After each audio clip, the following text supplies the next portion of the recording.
Graça e paz, queridos. Vamos dar continuidade à nossa minissérie acerca de erros da doutrina pré-tribulacionista. Na meditação de hoje, que é a quarta parte, nós vamos meditar acerca de um outro erro grave que eles ensinam. Qual seria esse erro? De que a igreja primitiva, os apóstolos, aguardavam a volta de Jesus a qualquer momento. Será mesmo? Vamos para a palavra, né? Vamos meditar acerca de Pedro e de Paulo. Vamos lá. Primeiro Pedro, vamos lá. 2 Pedro, capítulo 1, versos 13 e 14. Olha o que Pedro escreveu. E tenho por justo, enquanto estiver neste tabernáculo, neste corpo, despertar-vos com admoestações, sabendo que brevemente hei de deixar meu tabernáculo, meu corpo, como também nosso Senhor Jesus já me tem revelado. Então, Pedro, o seu espírito, estava prestes a deixar o seu corpo. E por que Pedro tinha certeza de que ele morreria? Porque Jesus prometeu para ele. Em João capítulo 21, versos 18 a 19, quando Jesus ressuscitou, falou para Pedro: na verdade te digo, Pedro, que quando eras mais moço, te cingias a ti mesmo e andavas por onde querias. Mas quando já fores velho, estenderás as tuas mãos, e outro te cingirá, e te levará para onde tu não queiras. E disse isto, significando, agora presta atenção, significando com que morte havia ele de glorificar a Deus. E dito isto, disse-lhes, segue-me. Então Jesus disse para Pedro claramente que ele morreria. Será que Pedro... E Jesus falou, Pedro, quando tu fores mais velho. Será que Pedro realmente aguardava a volta iminente de Jesus? Será que Pedro ensinava isso para as igrejas, de que Jesus, de fato, poderia voltar a qualquer momento? É claro que não. Sem falar que os apóstolos sabiam da profecia de Jesus em Mateus 24, de que o templo em Jerusalém seria destruído no ano 70. Ora, se Jesus fez uma promessa dessa, como é que eles aguardariam Jesus voltar a qualquer momento? Não tem como.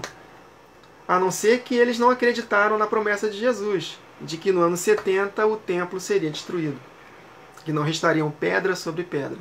Então, de fato, Pedro não ensinava de forma alguma que Jesus poderia voltar a qualquer momento. Vamos para Paulo? O que os pré-tribulacionistas falam?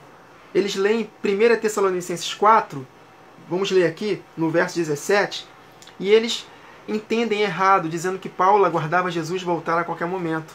Olha só o texto que eles leem. No verso 17. Depois nós, os que ficarmos vivos, seremos arrebatados juntamente com eles, com os mortos que ressuscitaram primeiro, nas nuvens, a encontrar o Senhor nos ares. E assim estaremos para sempre com o Senhor. Então, só porque Paulo disse que nós, os que ficarmos vivos, eles entendem, opa, então Paulo achava que estaria vivo. Será? Aí eu vou e leio 1 Coríntios 6 e 14. O apóstolo Paulo também achava que seria ressuscitado. Ora, 1 Coríntios 6 e 14. Deus, que também ressuscitou o Senhor, ele está se incluindo, nos ressuscitará a nós pelo seu poder. E Paulo, e aí? Você está dizendo que vai estar vivo na vinda de Jesus e agora está dizendo que vai ser ressuscitado? Decide aí, Paulo. Não, queridos. Isso é uma forma de se expressar. Ele está se incluindo na igreja. Seja na ressurreição, seja na volta de Jesus. Vivo, né? Então, é uma forma de falar. Não é porque Paulo disse que nós, os que ficarmos vivos, é que ele estava crendo que ele poderia estar vivo na vinda de Jesus e que Jesus poderia voltar a qualquer momento. Senão ele não poderia dizer que também seria ressuscitado. Na verdade, Paulo tinha certeza absoluta que morreria. 2 Timóteo, capítulo 4, versos 6 e 7, olha o que está escrito. Porque eu já estou sendo oferecido por aspersão de sacrifício, e o tempo da minha partida está próximo, da minha morte. Combati o bom combate, acabei a carreira, guardei a fé. Paulo sabia que morreria. Meus irmãos, Paulo era mestre. Ele conhecia o Antigo Testamento. Ele lia o livro de Daniel. Ele conhecia o mistério da estátua do rei Nabucodonosor com aquelas mudanças de metais. Ele sabia que estava na época de uma das pernas da estátua. E que era Roma, né? Roma ocidental. E que futuro a outra perna foi Roma oriental, com Constantinopla. E depois, ao longo da história, o Império Otomano ocupou o poder, derrotou os romanos. Depois o Império Otomano foi vencido na Primeira Guerra Mundial. Depois teve a Segunda Guerra Mundial. E está tudo está tudo desenrolando para os pés da estátua.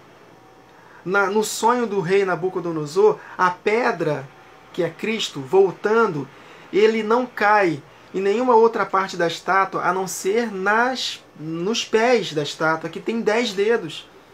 Quando lemos Apocalipse, falando acerca da besta, que é o anticristo, a besta tem 10 chifres, fazendo uma alusão aos 10 dedos da estátua do rei Nabucodonosor. É necessário que os 10 reis se juntem. O anticristo fará uma aliança com 10 reis no início da semana, na última semana profética, nos últimos 7 anos da humanidade. E na metade da semana, ele vai perseguir os santos.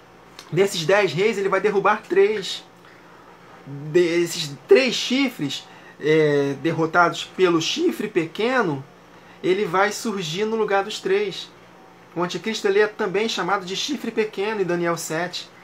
Então o apóstolo Paulo conhecia tudo isso, ele sabia que a volta de Jesus era para tempos longínquos, os séculos vindouros. O apóstolo Paulo entendia de escatologia, ele não poderia jamais aguardar Jesus voltar a qualquer momento e jamais ensinaria às igrejas de que Jesus voltaria a qualquer momento. O apóstolo Paulo, em 2 Tessalonicenses, ele falava lá, eu costumava falar com vocês acerca deste assunto da volta de Jesus. Então, de modo nenhum, Jesus volta assim que primeiro venha a apostasia e seja manifestado o homem da iniquidade, o filho da perdição. E ele só vai se manifestar na época do reinado dos 10 dedos da estátua, que é onde Jesus volta. E é para tempos longínquos, séculos futuros. Então, querido, mais uma doutrina que nós derrubamos de acordo com a palavra, de que os apóstolos e a igreja primitiva aguardavam a volta de Jesus a qualquer momento. Nada disso. Nada disso. Pedro sabia muito bem que morreria. Paulo sabia muito bem que morreria. Amém, queridos? Então, volta iminente de Jesus? Não. Jesus vai voltar, mas primeiro precisa acontecer o tempo determinado, a ocasião própria. É isso que detém o anticristo. Quando a ocasião própria chegar, na metade da semana, do meio ele será levantado, do meio da semana. E aí durarão mais 3 anos e meio, aí sim, só depois de 3 anos e meio do governo do anticristo, que Jesus vai voltar. Ele não pode voltar a qualquer momento. É necessário que os tempos determinados se cumpram. A festa das trombetas precisa começar. A segunda temporada das festas. Quantos lembram que nós meditamos sobre as 7 festas fixas do Senhor? Então a festa das trombetas ainda vai acontecer, que é na última semana de Daniel, que tocaremos trombetas, se estivermos vivos. Para só depois Jesus voltar no soar da última trombeta. E na metade da semana o anticristo vai se manifestar. Então, queridos, Jesus não pode, em maneira alguma, voltar a qualquer momento. É necessário que se cumpra os tempos determinados para ele voltar. Então o reinado dos 10 dedos ainda não foi estabelecido. Quando for estabelecido, o anticristo vai fazer guerra contra 3 desses 10. Vai surgir um chifre pequeno e será a 8ª cabeça da besta. Enfim, mais para frente nós vamos meditar mais acerca das 70 semanas de Daniel, da besta com 7 cabeças e 10 chifres, conectando com Daniel. Nós temos muito que meditar acerca de escatologia. Então, vamos com calma, em pequenos vídeos, nós vamos aos poucos alinhando nossos pensamentos de acordo com a palavra de Deus para compreendermos os tempos determinados e o que falta acontecer para Jesus voltar. Amém, queridos? Então Jesus não pode voltar a qualquer momento. É necessário que se cumpram os tempos determinados. Amém, queridos? Então, até a próxima gravação. Que o Senhor vos abençoe.